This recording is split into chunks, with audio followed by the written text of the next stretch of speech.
Bonjour, on va continuer dans la thématique de Kaggle.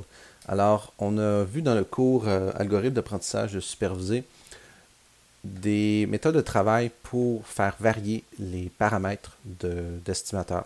Ce qui est intéressant, c'est que on utilise le jeu de données Titanic de Kaggle, qui est le jeu de données de base, la compétition de base.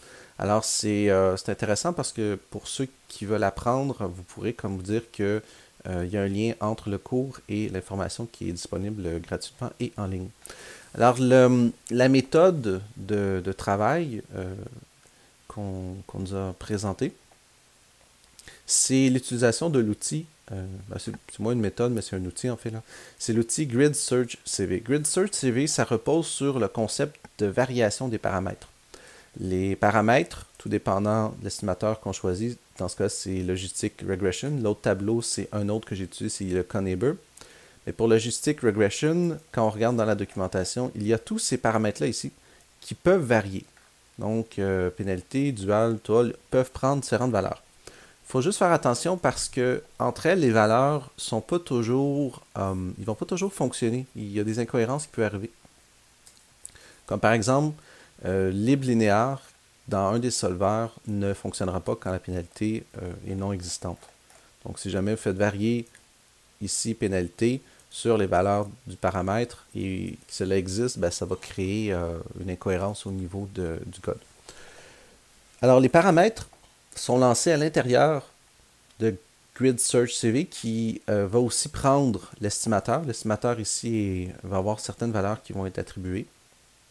Et après ça, il va regarder les combinaisons et éventuellement va sortir un résultat.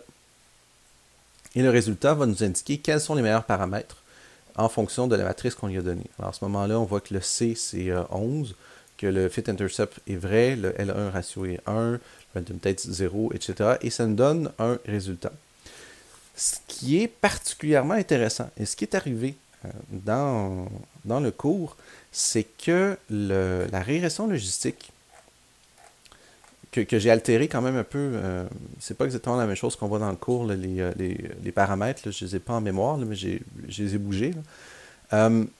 C'est que la régression logistique est moins bonne que le KN voisin.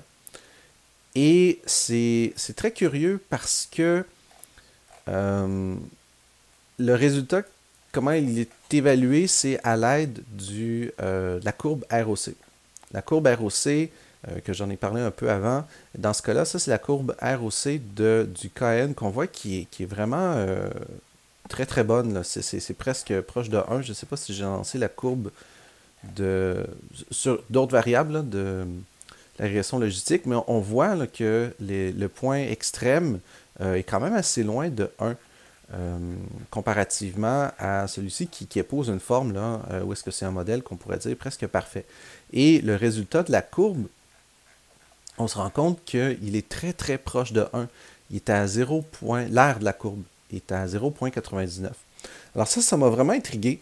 Puis j'ai décidé de faire un test. Donc j'ai testé avec les valeurs qui sont pas exactement les mêmes par contre dans le cours, mais j'arrive à la même l'aire sous la courbe est similaire au résultat de mon collègue.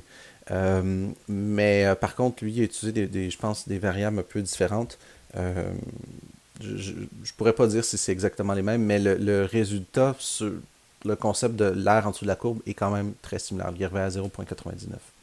Alors, ce qu'on voit ici, c'est que quand on lance le test, l'évaluation en fait, on se retrouve avec un résultat de 0,66, qui est un résultat qui ressemblait un peu à mes résultats antérieurs que j'avais déjà eu dans d'autres versions que j'avais testées avec d'autres régresseurs.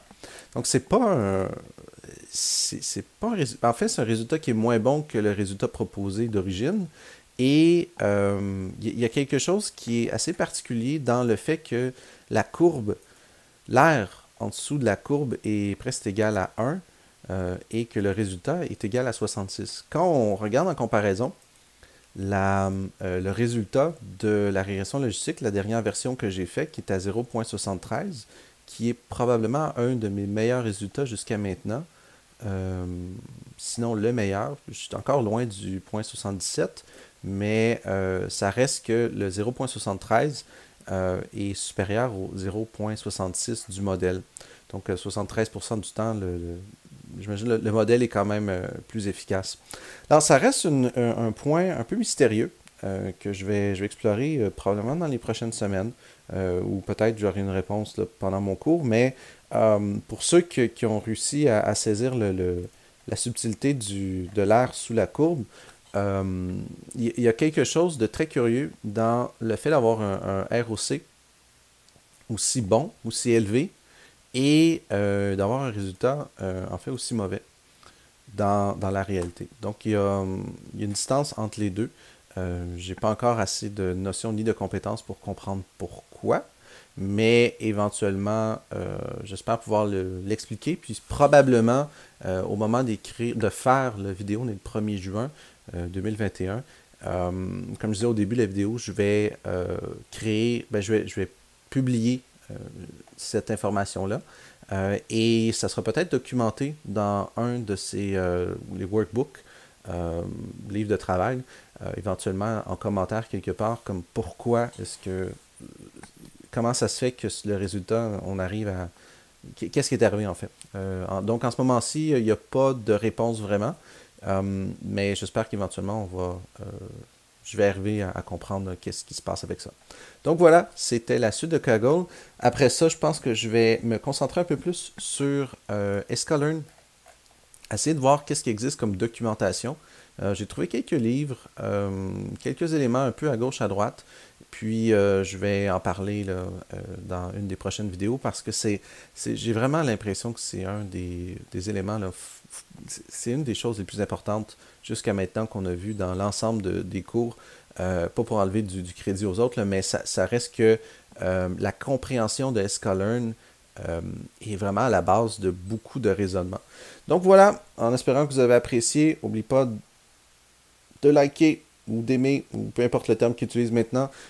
Puis si vous vous abonnez aussi, ça serait intéressant là, de commenter. C'est toujours un plaisir. Je suis curieux. Maintenant, vous êtes plus d'une centaine. Vous êtes abonnés à la chaîne. Donc moi, c'est un petit but personnel. Je suis très heureux.